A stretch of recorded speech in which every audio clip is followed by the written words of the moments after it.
Hey, good morning, good afternoon, and good evening to all the people around the world for today's video. Ako po ay magluluto na, ano po ito? Oyster mushroom. Ayan, nagigisa ko lang po siya, no? Dami po namin nabili. Ayan. Ito po ay £2.69. So, kung £2.69 is equivalent po sa 100 plus. Yeah.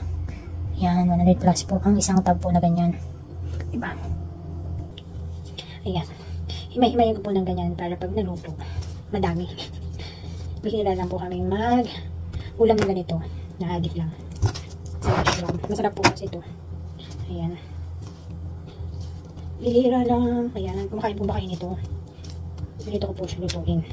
Himay-himay ko siya para madami. Tingnan nyo siya. O diba? Ang ganda. Ang puti. Ang puti-puti. So, ganyan lang po natin siya. Ayan. So, ganyan lang. Tapos igigisa ko siya later. Samahan niyo ko. So, ayan na po. Tapos ko na siyang mahimay. Ganyan siya kadami. Ayan. So, ganyan. Ganyan siya kadami. Lutuin ko na po siya. Ayan. Mag-umpisa na po tayo. Ilagay na po natin ang kamatis. Ayan. Magigisa lang po tayo. No? Sautay lang po natin yung kamatis. Ayan ang una nating ingredients. Isunod po natin yung sibuyas at bawang. Yes. Ayan.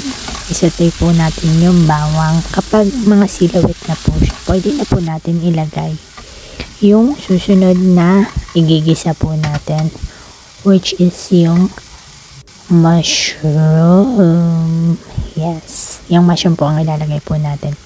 So, ayan. Ang dami-dami po, diba? Hindi kasya dun sa lutuan. So, mag-ano naman po siya. Ang tawag nun, mag-shrink. Yan. Mag-shrink naman po siya. Liliit naman po yan. Kaya pwede po natin ilagay at pagkasyahin lahat. Diba? So, ayan po. Inuunti-unti ko lang po hanggang sa magkasya na po siya lahat. Ayan. So, lahatin na po natin. Huwag na natin laluin niya.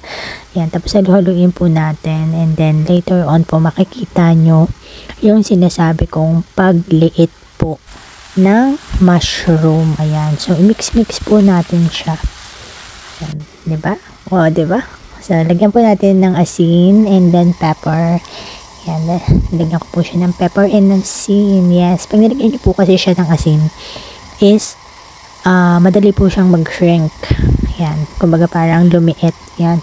Madali po siyang lumiit. So, malalaman niyo pong luto na ang mushroom kapag lumiit po siya. Yes. Makikita nyo po yung itsura niya ng before and after kanina. Kanina nakita nyo, para siyang may hangin sa loob, diba? Ngayon po, pag naluto is, mawawala po yun and then mag-shrink siya. Napakasarap po nitong mushroom na to. Dati po hindi po ako kumakain ng ganito. Pero, nung natikman ko po siya, one of the dishes po, is nasarapan po talaga ako. And I can't resist na hindi po kumain ng mushroom.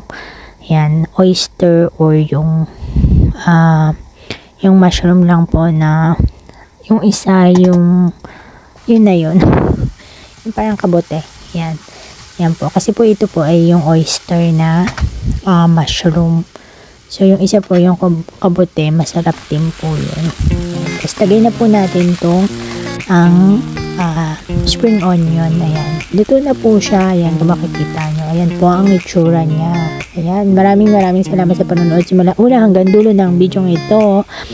At kung isa ka sa nakapanood hanggang dulo, maraming salamat at shoutout po sa inyo. Paalam, bye-bye, babush. Mag-ingat ang lahat. God bless. Bye-bye.